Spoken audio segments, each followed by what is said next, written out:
Come ride the little train that is rolling down the tracks to the junction. Forget about your cares, it is time to relax at the junction. Lots of curves, you bet, and even more when you get to the junction. Petticoat Junction. There's a little hotel called the Shady Rest at the junction. Petticoat Junction. It is run by Kate. Come and be her guest at the junction. Petticoat Junction. And that's Uncle Joe. He's a moving kind of slow at the junction. Petticoat Junction.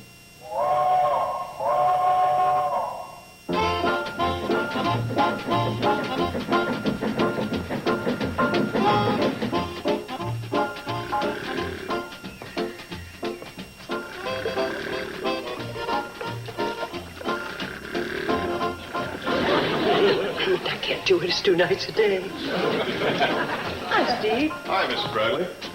You know Billy Joe's ready? Cannonball should be here any minute. But she'll be right out. She's making some sandwiches. Lloyd and Charlie dropping you off, huh? At Willow Creek. Ah, Willow Creek. That was a romantic spot even in my time. Well, we're just going for the fishing. Oh, of course. But I'm still planning on pot roast for dinner. I'm all ready. Bye, Mom. Bye, dear. I'll say goodbye for you. We better go. Steve. Want to take your pole? Bye, kids. Have a wonderful day. All right. I said it's a wonderful day. Yeah, so it is. You know what, Kate? I think I'll just relax for a change and enjoy it. Why don't you do that, Uncle Joe? Greetings, all. Sure clouded up in a hurry. Homer? Why are you here this time? You'll learn soon enough, Mrs. Bradley, when I call my special meeting. What are you up to? Must I always be up to something? Is that my fate? Always to be suspect in this beautiful little place that I consider my home away from home. Where are you going? To get a putty knife and scrape some of this stuff off the wall. Homer, this is too nice a day to have anything but warmth and compassion for your fellow man. So what are you up to? To think that I came here, among other things, to share a personal triumph. Your personal triumph? That's right, Mrs. Bradley. You'll be happy to hear that I am this year's recipient of the CNFW's highest honor, the Good Guy Award. Being the winner, I sure hate to meet the loser. Right here. It's beautifully inscribed. Naturally, it commends me for all those things we at the CNFW find so dear. Sportsmanship, fellowship, congeniality, serenity, all those things, Mrs. Bradley. Where is that thing? Confound that secretary of all the stupid, idiotic, lame-brained, knuckleheaded. She didn't put it in. Drat it all. I'm surrounded with incompetence. Joel, allow me. It isn't often I get to serve a good guy.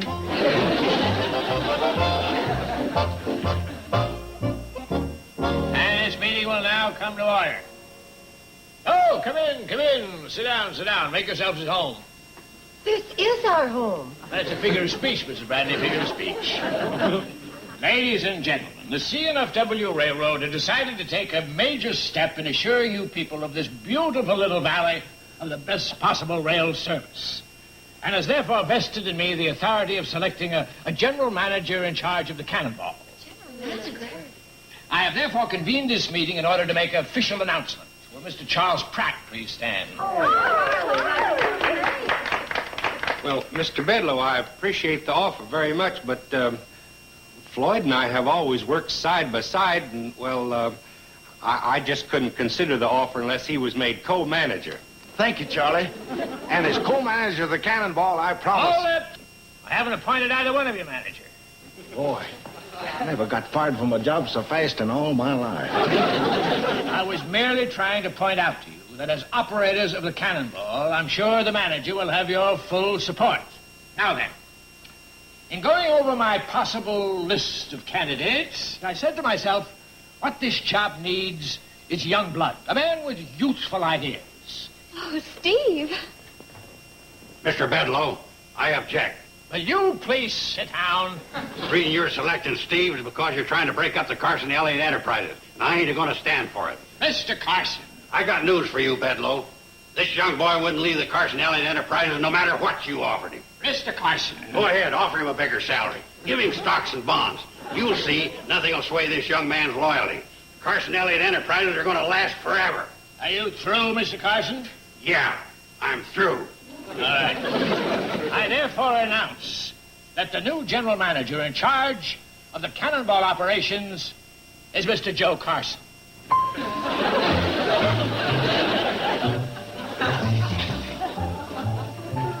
Me? Yes, you. When do I start? How much to pay?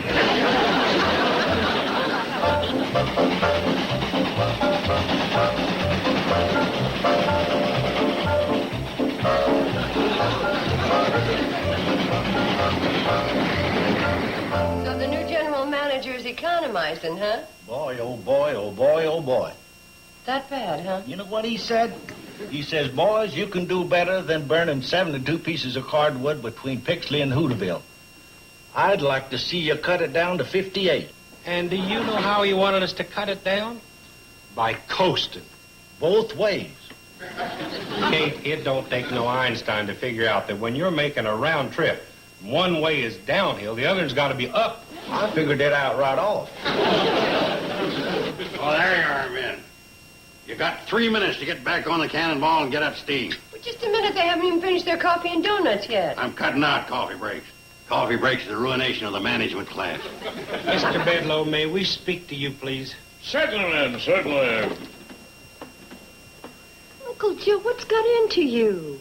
Just trying to do a good job as general manager. Seems to me you're doing a better job of alienating two friends.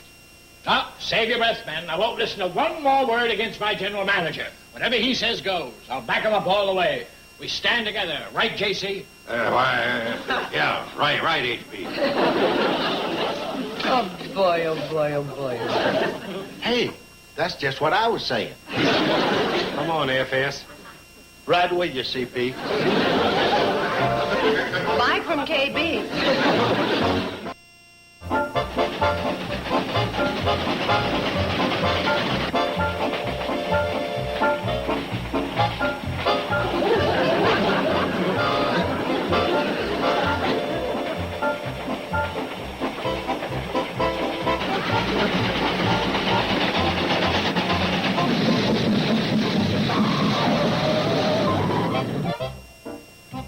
What are we stopping here for?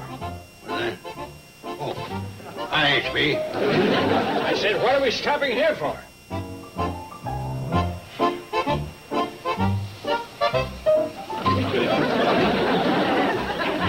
Right in the middle of a bridge.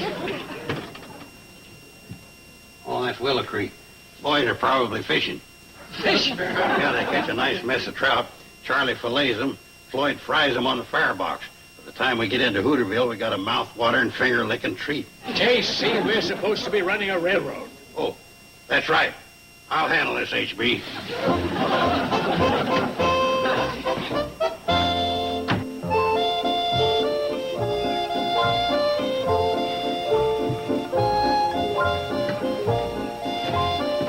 All right. What is this, a train or a fishing barge? Shh, I got a bite. Oh, sorry. Wait a minute. We also got a schedule to keep. Pull in your line. He can't. He's got a bite.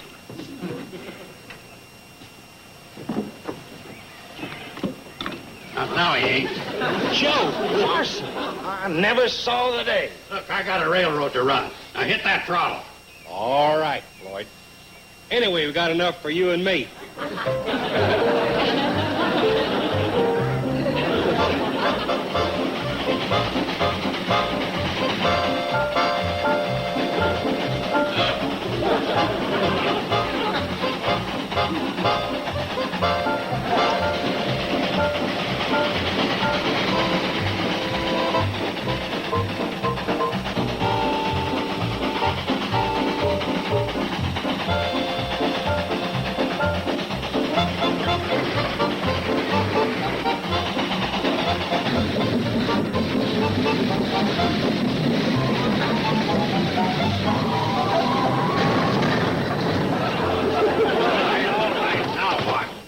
Earl Farley's cow. She's blocking the road.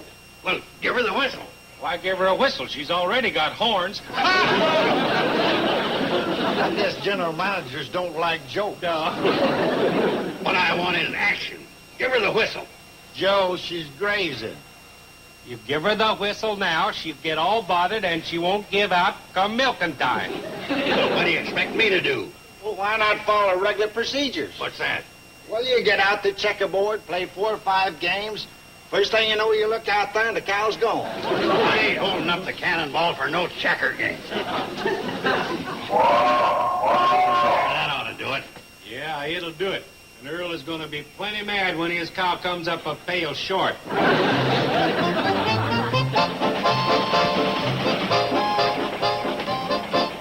Everything all right, J.C.? Huh? Oh, sure, H.B. But I wonder if I'm doing right. You're doing splendidly. I don't know. I got Floyd and Charlie mad at me. Earl Farley's going to be mad when he finds out what I've done. Kate ain't exactly pleased. Now, you listen to me, J.C. There's one thing that presidents, kings, and strongmen everywhere have learned. What's that? Eminence is lonely. Eminence is lonely. Well, it sure looks like I'm going to be eminent.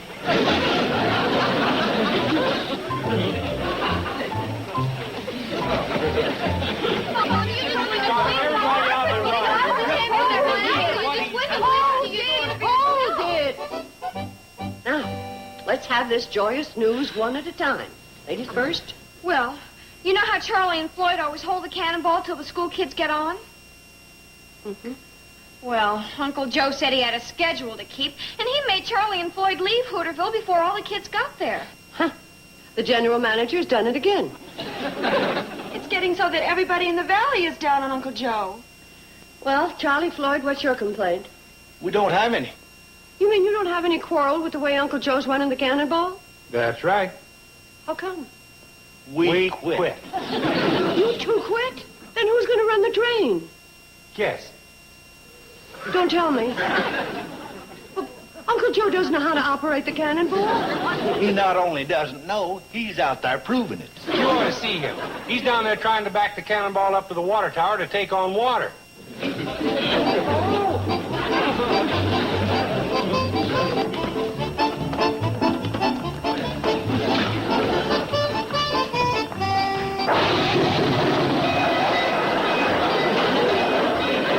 There she goes. It's sort of like watching my wife running off with my best friend. If I had a wife and a best friend.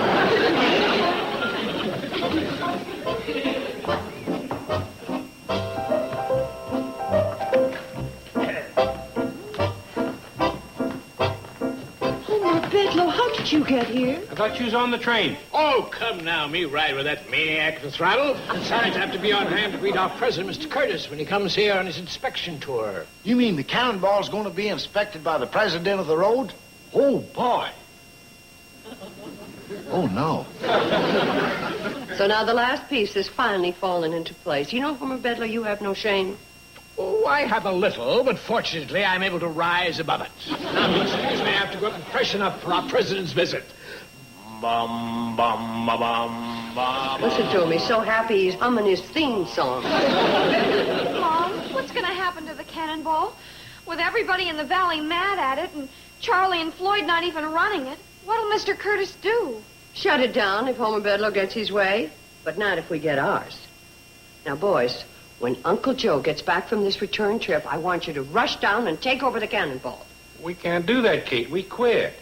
Yeah, and while we was quitting, we was fired. By whom?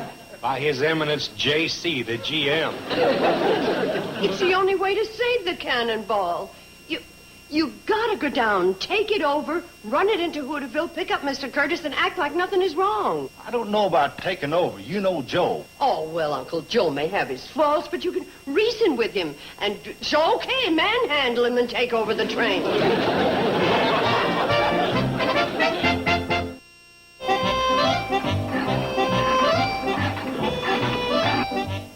Kate, he's long overdue. We ain't ever this late, even for Earl Farley's cow. Well, I just hope that he's a... Uncle Joe, Hello. we didn't hear the cannonball whistle. Where's your general manager's suit? I'm a working railroader. As for the whistle, I passed a new regulation. No more blowing it. It wastes steam. What happened? He's probably broke the pull string on my whistle. Yeah, a brand new shoelace I put on. Brass tip and all. Oh, don't mind that, boys. Go on down, climb aboard the cannonball, go into Hooterville, and pick up Mr. Curtis. Come on, get along.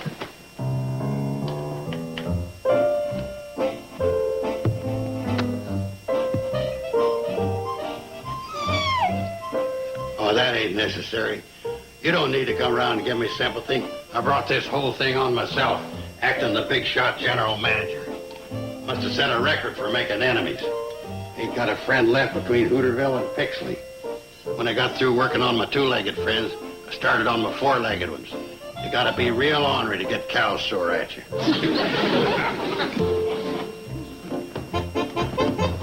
Hey, the cannonball ain't down on the track. The only thing that's there is the hand car. I'll sneak out the back. That way it'll be best for Kate and the girls. Well, we've had our differences, but if it's all right with you, I'd just as soon let bygones be bygones, okay? Oh, cut out the mushy stuff. Tough enough leaving the way it is.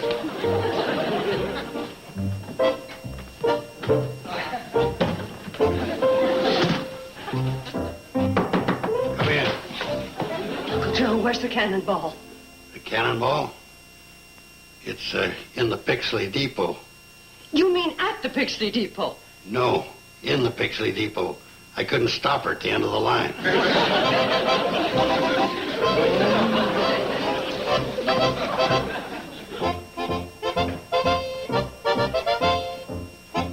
Boys! Hi, Mrs. Bradley. Look who I brought. Oh, Mr. Curtis. Hello, Kate. Hello. I was waiting over at Hooterville with this fine young man here over to fly me over. Wasn't that accommodating of him? Oh, he's a dandy, all right. Where are the never mind. Oh, you know, you'd probably like to freshen up after your flight. Oh, there's no hurry. As a matter of fact, I could make my inspection of the cannonball first, and then... Oh, you Tycoon. You are always thinking of business. Instead of that, why don't you think about what you're having for supper tonight, your favorite? Chicken dumplings and wild blackberry pie. Oh, Mrs. Bradley, you have completely taken my mind off business. Well, let's keep it there. I mean, Steve, why don't you take Mr. Curtis up to number 4, hmm? Sure thing. This way, Mr. Curtis. I'll see you later. Tell Uncle Joe and the girls to get down here. All right, Charlie. We ducked when we saw Mr. Curtis coming. Figured he was bound to ask questions if he saw us. And we didn't know the answers. What is the answers? Where's the cannonball? Scoville Swamp? Bottom of Zippel's hog pond? No, but you're awful close. It's in the Pixley Depot. You mean at the depot? No, I don't. Now, boys, here's what I want you to do. I want you to get Newt Kiley's tractor and Ben Miller's bulldozer and see if you can possibly get the cannonball back on the track. Kate, that ain't gonna be easy. Folks ain't gonna cooperate and help the cannonball after what our friend the general manager's done. Yeah, it's getting so in this valley, you gotta stand in line to hate Uncle Joe. We have to forget all that if we're going to save the train. The cannonball has to be here at the Shady Rest no later than 7 o'clock tomorrow morning. Okay? Mrs. Bradley, Uncle Joe is gone. All his clothes are missing. It's true, Mom. He vanished without a trace. But that's ridiculous. I just talked to him. I just saw him. Something just occurred to me.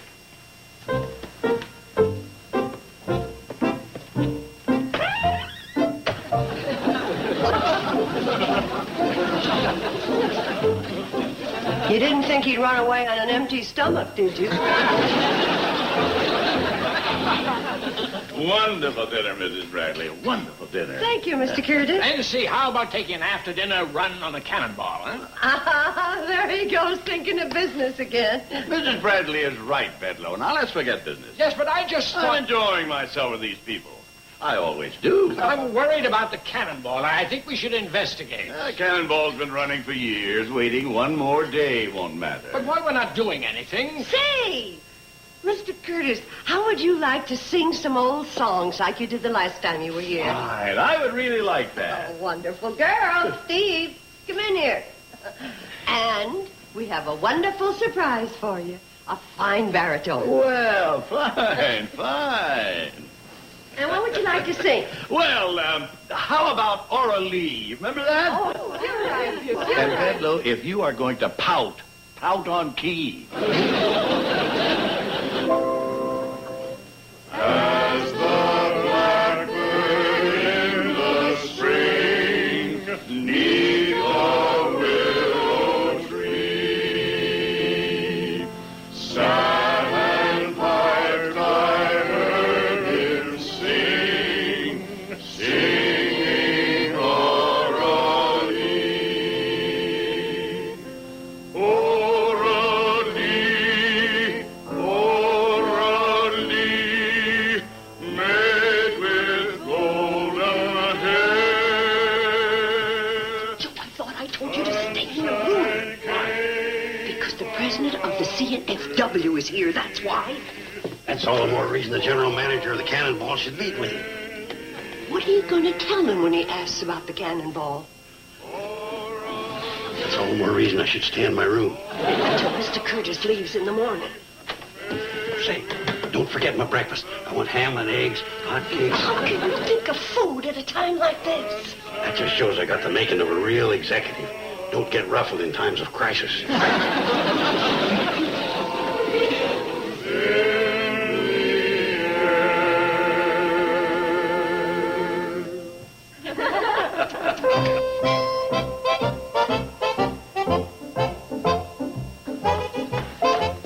Any sign of the cannonball? Not a one.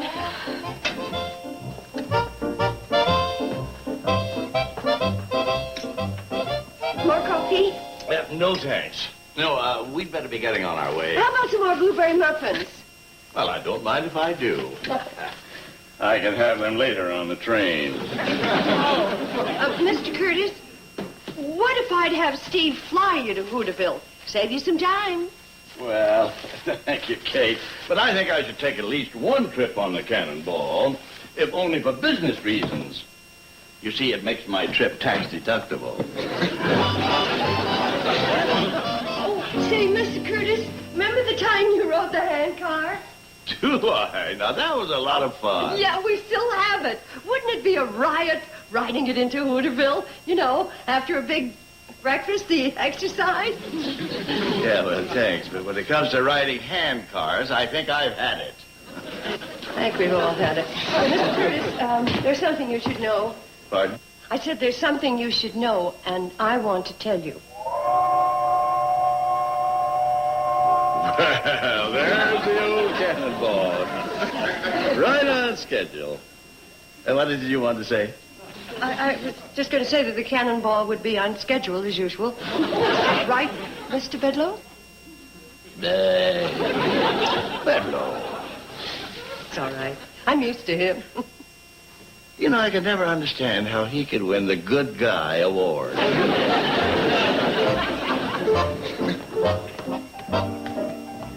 Well, there she is, just as I remember. You know, Mrs. Bradley, that's what I like about your little valley. Things never change. It goes serenely on, day after day. That's right. Serenely on, day after day. Goodbye, Kate. Goodbye, Mr. Curtis. Mrs. Bradley. Mr. Bedloe. As general manager, I got to go down and dispatch her. Dispatch what? Steve's plane. He's going on a crop dusting job.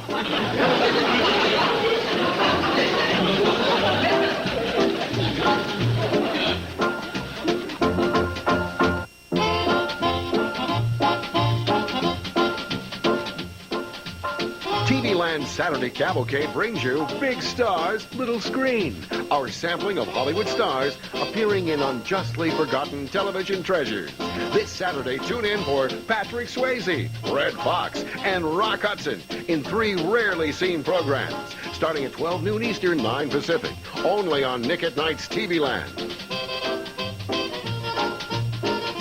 Now stay tuned for Green Acres, next on Nick at Night's TV.